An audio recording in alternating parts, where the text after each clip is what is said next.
যে আমার কলারটা ভাঁজ করেই বাজারে গেছে, এই কালারটা যে দেখছে ভাবতেছে যে ভুলে কালারটা আমি উঠাই নাই। মসজিদে গেছি, 2-3 জনে বলতেছে আপনার কালারটা ভাঁজ করা, এটা ঠিক করে দেন।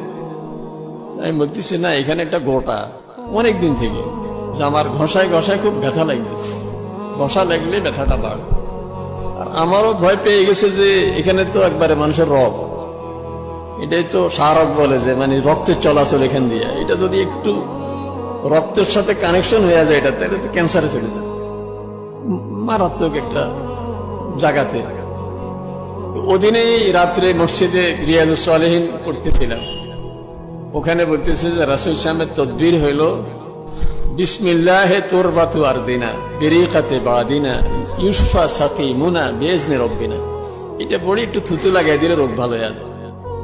ওই রাতে লাগাই দিছি, আমি খেয়াল করে নিয়ে সকালবেলা ওইটাকে আসে না নাই।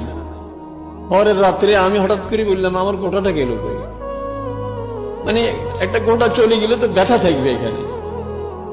এখন আমি নিজে আন্দাজ করতে পারতেছি না গোটাটা কোন জায়গায় ছিল, কোনো চিহ্ন নাই, কোনো ব্যথাই নাই। বললাম যে এত পাওয়ারফুল অ্যাকশন,